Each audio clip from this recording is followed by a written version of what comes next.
Salut! Donc cette vidéo sera un tuto sur les seaux naturels, comme ici, là, donc là c'est un tout petit seau. Donc je vais vous montrer comment moi je saute, comment j'ai appréhendé la chose. Donc là aujourd'hui je suis dans un cadre magnifique. Je suis aux terres noires, là au-dessus de Digne.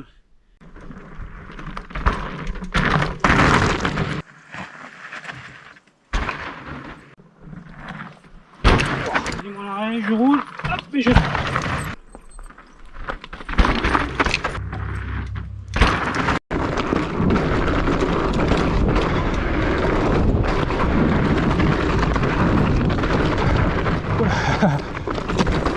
Yes, c'est bon. Yes. Ouhou, haha. Hi-ha, hi-ha, hi-ha. Donc je vais essayer de vous montrer comment moi je saute, comment j'appréhende les sauts naturels, donc ou sauts de marche. Donc ce sont des sauts avec appel soit à plat, soit en pente, mais jamais vers le haut. Parce que les sauts vers le haut sont toujours chapés par des vététistes, donc pour des vététistes, pour faire des sauts en l'air. Donc ça, je sais pas faire. Moi, je sais pas trop faire. J'en fais quelques-uns, mais c'est pas trop mon trip. Puis de toute façon, en montagne, des sauts comme ça, il y en a pas. Hein. C'est sur les sentiers, c'est que des marches ou des dalles à sauter avec des ruptures de pente. Et là, bon, bah, faut la technique de saut. C'est toujours la même technique que j'utilise. C'est un geste qui est relativement simple. Et une fois que vous avez bien compris, bah après vous l'appliquez partout, dans les ruptures de pente, dans les cassures, sur les sauts, tout ça, vous l'appliquez partout. Et ça vous sauve la mise quasiment à chaque fois. C'est vraiment une technique qui est vraiment super importante à maîtriser. Je vais vous décomposer donc un saut. Donc un saut, il est composé de 4 phases. Donc il y a la zone d'approche, comme ici. Il y a l'appel, qui est ici, le saut et la réception. Donc c'est ultra facile. Et pour travailler le geste, là vous travaillez en toute sécurité. Et vous travaillez le geste, vous travaillez le geste, vous travaillez le geste. Et une fois que vous avez bien acquis le geste sur une petite hauteur comme ça, sur laquelle bah, vous ne pouvez pas vous blesser, vous ne pouvez pas vous faire de mal, bah, vous allez sur des marches un petit peu plus hautes, dans d'autres configurations. Et là, ça vous permet de progresser à votre niveau, tout doucement, sans brûler les étapes et sans tomber et sans se blesser. C'est vraiment le plus important lorsqu'on fait des ateliers, notamment sur les ateliers saut. Ce qu'il faut, c'est pas se blesser. Ouais, des fois vous êtes peut-être tombé, mais ce qu'il faut c'est toujours tomber sans prendre de risques exagérés et éviter les blessures. Parce que quand vous vous blessez, voilà, après c'est la galère, parce que se soigner physiquement et ensuite mentalement ça peut générer des verrous. Et les verrous mentaux, ce sont vraiment les choses les plus difficiles à débloquer. Donc le mieux, c'est vraiment de ne pas se blesser, d'y aller progressivement, gentiment, à son rythme. Donc pour l'appel du saut, donc moi ce que je fais, c'est que je rapproche les épaules du cintre avant l'appel. Et lors de l'appel, je pousse sur le cintre, ce qui fait que ça me bascule le poids de corps vers l'arrière. Et une fois que j'ai les bras tendus, ça me fait lever l'avant. Pour l'approche, je fais avec les pédales à l'horizontale, avec le pied d'appel vers l'avant. Donc moi c'est la jambe droite qui est en appel, donc c'est elle que je mets en avant pour être bien à l'aise au niveau du saut. L'approche le fait donc debout sur le vélo. Lorsqu'on approche de l'appel, hop, le geste, tac, tac, et je lève. Ma ligne d'appel du saut, en fait, est matérialisée par cette ligne de cailloux. Lorsque ma roue avant arrive sur la ligne d'appel, il faut qu'elle commence à décoller. C'est ici que la roue avant doit décoller. C'est pas 20 cm avant, ou bien sûr trop tard, parce que si vous décollez trop tard, bah, votre vélo il va plonger. C'est vraiment au niveau, donc sur une marche, au niveau de la rupture, de la cassure, c'est ça qui vous détermine la zone d'appel. C'est là que la roue avant doit décoller.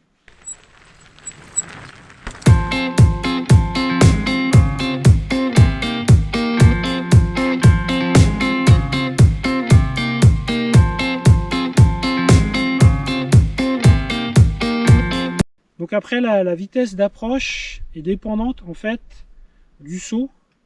Plus le saut est haut et plus vous devrez avoir une vitesse d'approche élevée.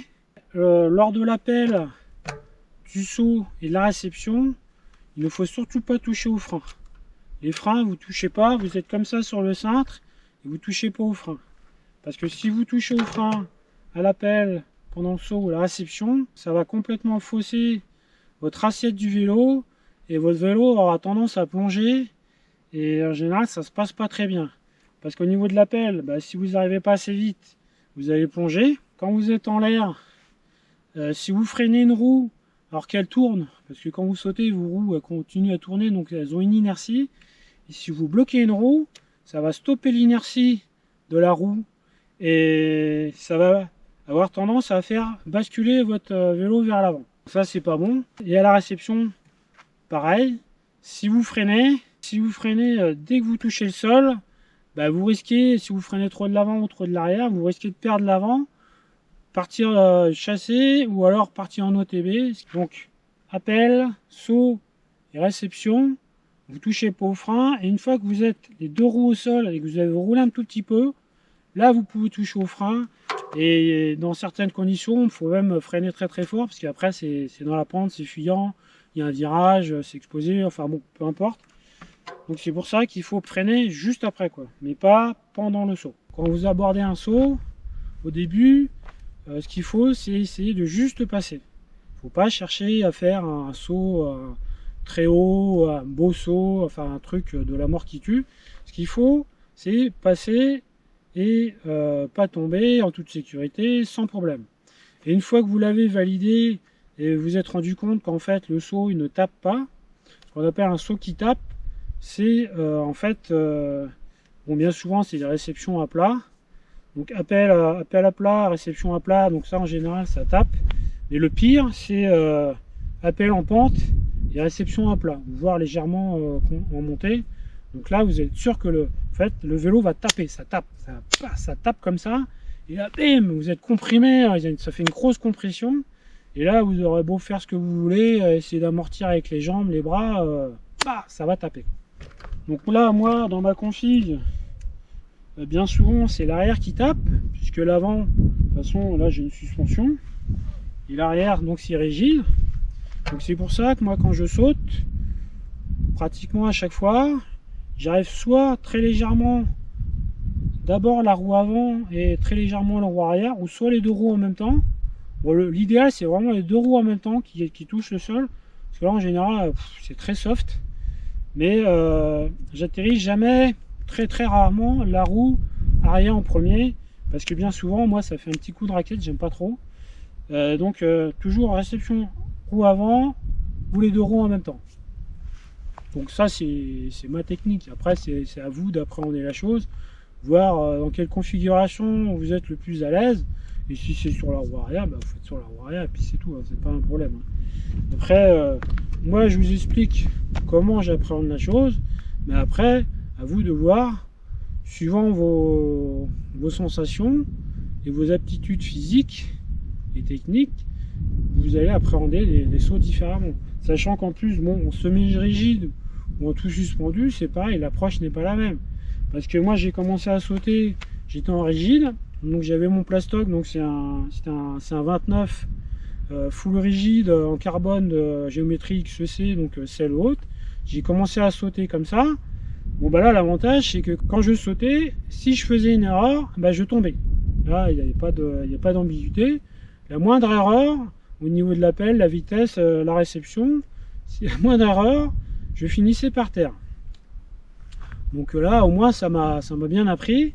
Ensuite après je suis passé au FAT qui déjà gomme pas mal d'erreurs, mais là depuis que je suis passé au petit vélo avec la suspension avant, alors là je fais n'importe quoi. Des fois je fais des sauts, vraiment je fais n'importe quoi, et la fourche elle rattrape tout. Jusqu'à présent on m'a toujours rattrapé. Donc c'est pas pour vous dire qu'il faut faire n'importe quoi, c'est juste pour vous dire que les suspensions permettent de rattraper beaucoup d'erreurs. Parce que si vous avez un vélo rigide à côté, amusez-vous à faire les mêmes sauts en rigide et vous allez voir que c'est pas du tout pareil. Déjà ça, bam, ça tape beaucoup plus fort, donc vous êtes obligé vraiment d'amortir avec le corps, que le geste doit être parfait, sinon vous finissez par terre.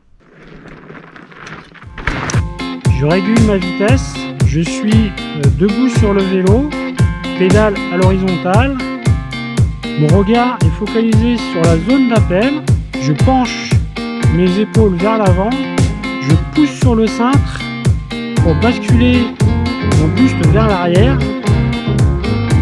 Je freine uniquement après avoir réceptionné et roulé quelques centimètres. De toute façon, un saut, ça demande de l'engagement, c'est comme un passage engagé, puisque une fois qu'on est en l'air, il n'y a pas d'autre solution, soit vous atterrissez bien et tout se passe bien, soit vous tombez, mais il n'y a pas d'autre solution.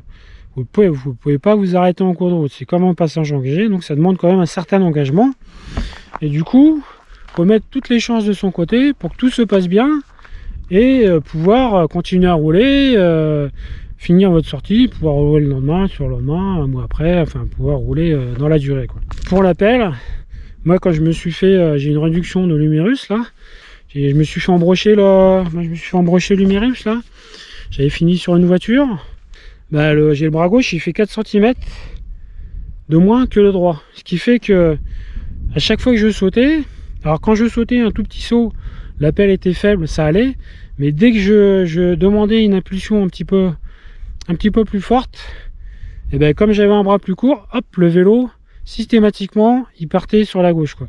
Alors autant vous dire qu'en réception en rigide, géométrie XC, ça se passait pas très bien, donc les débuts ont été relativement difficiles, et donc ça c'est des choses qui font tenir. Bon, moi j'ai un accident, donc j'ai un bras plus court, je le sais, mais bon, c'est comme les jambes, hein. En fait les jambes, les 3/4 des gens, ils ont toujours une jambe plus courte que l'autre, mais bon, on s'en rend pas compte parce que le corps il compense.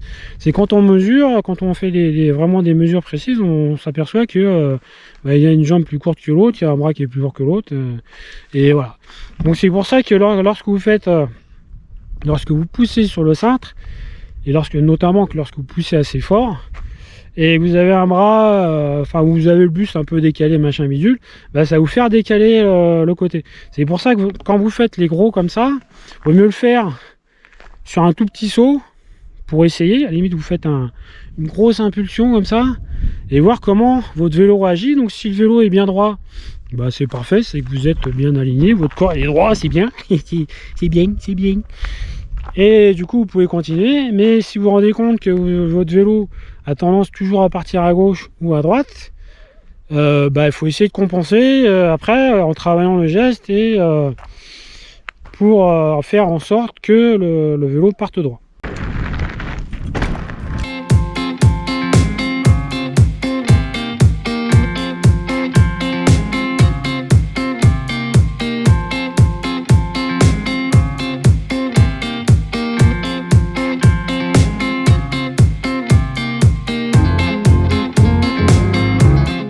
Donc l'idéal aussi, c'est d'être à plusieurs, donc avec quelqu'un ou plusieurs personnes qui savent déjà sauter. Donc elles pourront vous donner les bonnes indications, les bons gestes, et vous corriger en direct. Vous faites le geste, ils vous regardent et vous disent ah bah non, là c'est pas bon, ça c'est comme ci, c'est comme ça. Donc ça c'est l'idéal. Mais si vous n'avez pas quelqu'un qui sait déjà sauter et qui est prêt à consacrer du temps avec vous, bah, vous faites aider de la vidéo. Prenez, moi j'ai une GoPro, vous en achetez une d'occasion, c'est pas bien cher, un petit trépied, ou à la limite vous prenez n'importe quoi, pour la caser quelque part, ou alors vous prenez un APN, un appareil photo numérique, si vous en avez un, à la limite ça c'est mieux, parce que l'APN, moi j'ai commencé comme ça en fait il y a une dizaine d'années, j'ai commencé la vidéo parce que pour justement travailler les sauts, c'est comme ça que j'ai commencé. Et pour travailler ma gestuelle, en fait, j'ai commencé sur même des marches plus basses que ça. J'ai commencé vraiment comme ça. Et moi, j'ai commencé sur un rigide, un full rigide en 29, position XC. Enfin bon, voilà, il fallait être vraiment ultra précis. Sinon je tombais. Si j'atterrissais légèrement de travers, la roue avant, c'était pas parfaitement en ligne par rapport à la réception, je tombais, quoi. Mais du coup, ça m'a énormément aidé parce que j'étais tout seul. Parce que le souci, en fait, quand vous faites un geste, votre esprit dit tiens, je vais faire tel geste, il donne des ordres au corps, aux bras ou aux jambes, machin, pour faire le geste. Et le problème, c'est que dans les faits, ça se passe pas toujours comme ça, quoi. Quand vous regardez la vidéo, vous dites, bon, tiens, moi je vais faire tel geste, telle intensité, hop, je fais le geste, attaque, et puis après je regarde la vidéo, ah bah ouais, mais en fait non, le geste c'est pas le bon, c'est à peu près, mais c'est pas du tout, moi j'avais pensé, puis après c'est pareil, les sensations que vous avez lorsque vous faites le geste, c'est pas toujours évident. Des fois vous dites, ah bah non, là j'ai complètement loupé, vous regardez en vidéo, en fait c'est parfait, et quand vous dites, ah bah là, ouais, là ce passage il était super bien, et en fait vous regardez en vidéo, en fait non, vous êtes loupé, quoi. C'est pour ça que la vidéo, bah, ça trompe pas, hein, c'est vraiment, ça relate les faits, ça relate vraiment les gestes que vous avez interprétés, et du coup ça vous permet de corriger vraiment en direct. Et du coup moi j'avais un petit APN, donc je le mettais sur trépied, tac, je filmais, je faisais mon passage, ensuite une fois que j'avais fait mon passage, j'avais visionné. C'était pratique parce qu'il y avait un écran quand même assez grand derrière, ça me permettrait de regarder, d'aller en arrière, en avant, machin, j'affinais, je faisais des arrêts sur image. J'analysais bien le geste. Et après, ce qui est aussi très important, c'est lorsque vous faites un passage, vous dites, ben voilà, j'arrive à telle vitesse, à tel endroit, je fais tel geste et avec telle intensité pour avoir tel résultat.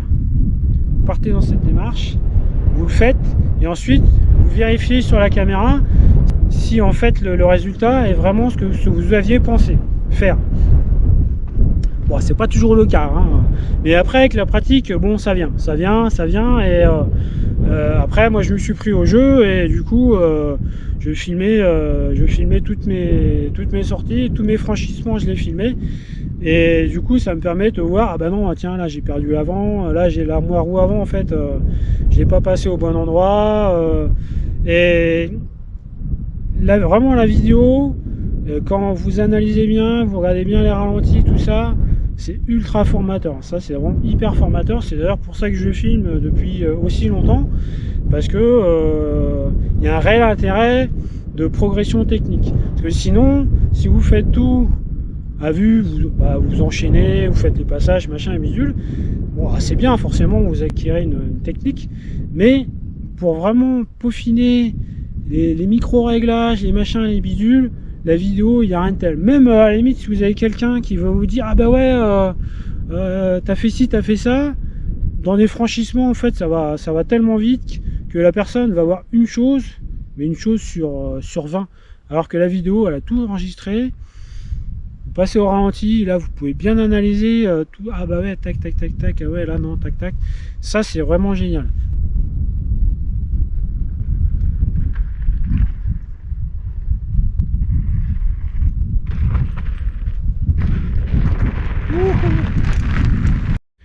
Donc ici, là, il y a un petit enchaînement de 3 petites marches, bim bim bim, ce qui fait que voilà, faut clairement modérer sa vitesse parce que la première, si on arrive vite sur la première, ça va bien se passer.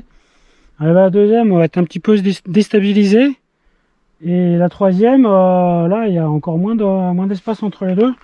Donc pour réarmer, ça va être encore plus compliqué. Donc là, faut pof, pof, pof, gentiment. Donc poussez pas trop fort, à vitesse modérée pour bien absorber les marches. Allez, let's go.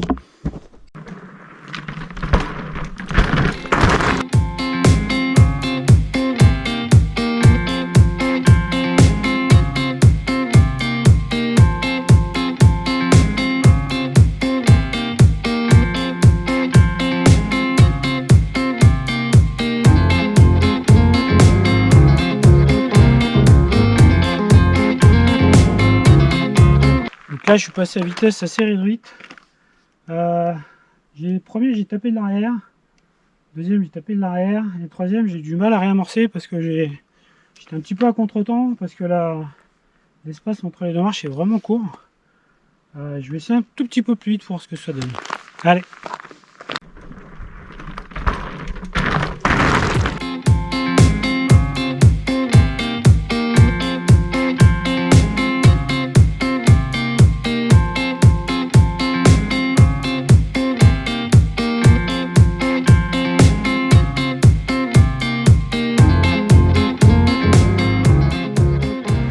un tout petit peu plus vite, ça va carrément mieux. J'ai juste à pousser un tout petit peu, pouf, à placer un petit peu le corps en arrière par rapport au vélo et tout, ça passe beaucoup plus facilement. Allez, je vais refaire un essai.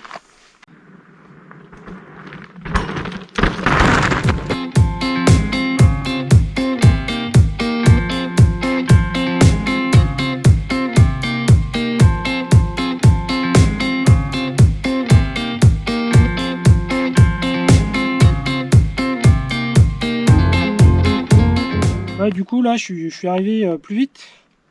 J'ai essayé plus vite. Mais moi je suis passé, mais les sensations c'était quand même limite. Hein. Parce que la première, j'ai eu la sensation d'aller beaucoup trop loin. Et après j'ai pas pu réarmer. Et puis il a fallu que je fasse comme ça, comme je peux. Mais j'ai pas pu vraiment faire ce que je voulais. Là, j'ai pas vraiment maîtrisé. En fait, le test d'avant, la vitesse précédente, c'était quand même mieux. Ça allait un tout petit peu moins vite, mais au moins c'était beaucoup plus propre, beaucoup plus maîtrisé au niveau du geste. Que là j'ai un petit peu subi quand même.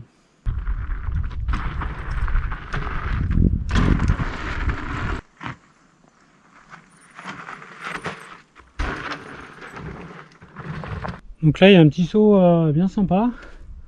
Donc j'ai à l'approche. L'approche est bien en pente. Et après là ça fait une petite marchouille là. Et après ça déroule vraiment en pente. Après le souci ici c'est que en fait là le saut il arrive là.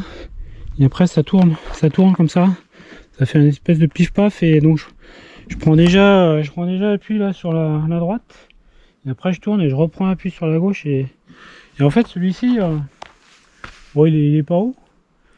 Mais la difficulté c'est de pas trop pousser sur le vélo, sur le cintre, pas trop pousser sur le cintre parce que après on prend vite de la vitesse dans la pente comme ça. Et comme ça tourne ici là, bim bim. Après quand on a trop de vitesse, c'est assez difficile à gérer. Alors j'ai déjà essayé, c'est compliqué. La sortie là-bas elle est assez compliquée quand même. Donc là vous voyez j'ai fait un passage donc à vitesse modérée, appel modéré, donc paf paf ça se passe super bien. Et donc là je vais vous montrer qu'en arrivant mais vraiment quasiment à l'arrêt, en mettant juste une petite impulsion, bah, la marche elle passe vraiment en toute sécurité relativement facilement. Et en plus après derrière on prend pas trop d'inertie et la récepte et tout ça, tout ce qui suit derrière c'est relativement facile. Allez, let's go. Donc là j'arrive tout doucement, quasiment à l'arrêt, petite impulsion.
Donc là vous avez vu que j'arrive au niveau de l'appel, j'ai quasiment pas de vitesse.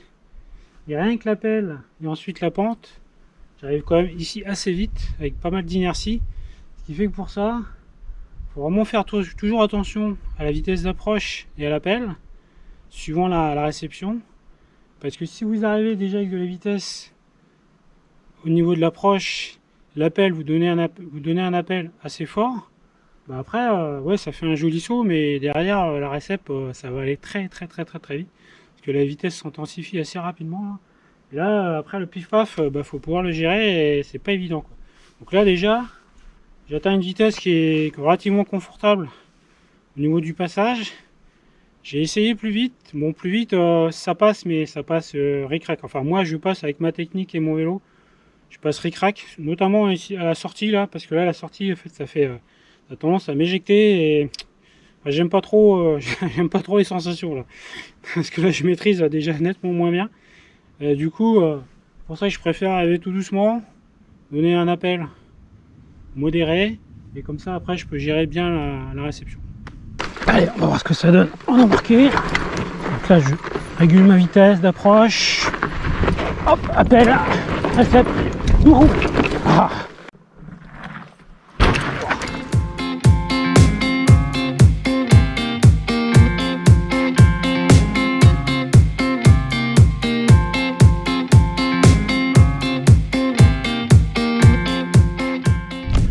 Donc là, sur ce passage, j'ai tiré un poil trop fort. C'est que j'ai bien senti ma roue avant, plutôt que de plonger légèrement comme ça dans le seau, elle est restée un petit peu en l'air avant de plonger. Du coup là, ça c'est pas bon. Et effectivement, du coup ça a fait un saut un petit peu plus haut. Là on voit que ma roue arrière elle a atterri ici. Et donc ma roue avant a dû atterrir un peu plus loin. Donc déjà rien que la roue arrière ici là. Ouais, je suis là et l'appel est là-bas. Ouais, donc là ça fait bien 2 mètres, voire plus de 2 mètres. Et pour la roue arrière et pour la roue avant, la roue avant elle a dû atterrir ici. Moi, je vais mettre le vélo.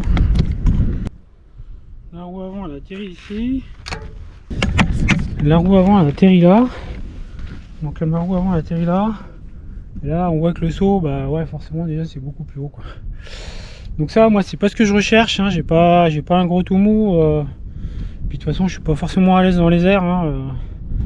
Donc moi quand il y a un saut comme ça, bah, je cherche juste à le passer de manière la plus efficace et en évitant tous les dangers possibles.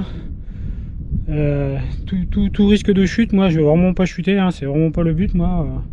Donc je mets pas forcément du style, je mets pas d'amplitude, je mets rien dans ce genre de saut. Tout ce que je veux c'est que ce soit juste un saut efficace, propre et que ça passe sans problème quoi. Et là on voit de toute façon même malgré un saut comme ça, donc ma fourche j'avais mis le curseur. Donc là il reste encore ouais facile 15 à 20 mm, sachant que c'est une 130. Donc j'ai dû utiliser 110 mm quoi. 110 mm sur un saut comme ça pour le 22 mètres. Bon, mais celui-ci c'est marrant, pourtant il est la réception est bien dans la pente, mais je pense que c'est l'appel, comme l'appel est assez à plat comme ça fait je sais pas, toujours tendance il tape pas vraiment, mais il comprime quand même pas mal, ce saut. Donc c'est pour ça quand vous commencez à attaquer des hauteurs comme celle-ci, là faut bien tenir le vélo, faut bien être gainé quoi. Faut avoir des bras, des jambes évidemment, mais il faut aussi tout le tronc, les pectoraux, les abdos, le dos, tout ça, faut que ça se maintienne bien. Alors dans la réception, faut pas être raide, mais il faut accompagner la réception. Et donc faut bien fléchir les jambes, bien fléchir les bras, bien pas hésiter à la limite à trop, mais de toute façon avec l'impact du choc, on est quand même pas mal comprimé. Et là justement, donc faut laisser faire, mais il faut bien tenir le vélo, faut pas être trop en arrière.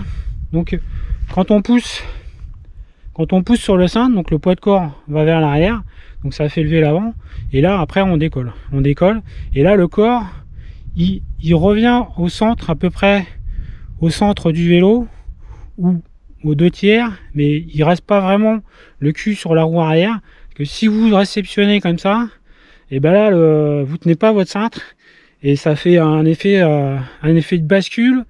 Et c'est vraiment, en fait, on comprime l'arrière, on soulage l'avant, et l'avant, bah, comme les bras sont tendus, on maîtrise pas du tout son vélo. Et là c'est pas bon parce que ça a tendance à louvoyer, et là on peut partir à la faute. C'est pour ça que on se met bien en arrière, enfin comme on adapte sa position de corps par rapport à la hauteur du saut, l'appel, la vitesse d'appel. Et après, une fois qu'on est dans le saut, bah, le corps il a tendance quand même à revenir un petit peu sur l'avant pour justement à la réception être bien centré sur le vélo et pouvoir bien fléchir et bien tenir le guidon. C'est le pilote qui pilote en fait, c'est le pilote qui pilote. Voilà. Voilà, bien réguler sa vitesse. Donc là je suis quasiment tout de l'avant. Voilà. Et là je me freine à mort. tac, tac, tac. Oh les cailloux.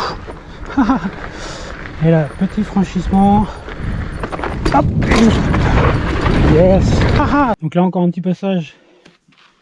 C'est parti court. Donc là moi ce que je vais me faire en fait, c'est que je roule, j'arrive tout doucement. Je pose ma roue avant ici. Et là je prends appel. Et après je fais un petit saut. Bim. Comme ça me fait sauter. Parce que sinon, si on saute directement de la marche du haut, bon bah déjà ça fait un saut plus haut. Ça fait forcément avoir une approche donc avec plus de vitesse. En plus là le saut, bah, on voit pas ce qui se passe derrière, donc c'est un saut en aveugle. Bon ça c'est moyen. Et après derrière, ça fait prendre beaucoup de vitesse et là c'est pareil, ça fait un espèce de pif paf. Quasiment à l'arrêt, je roule, hop, et je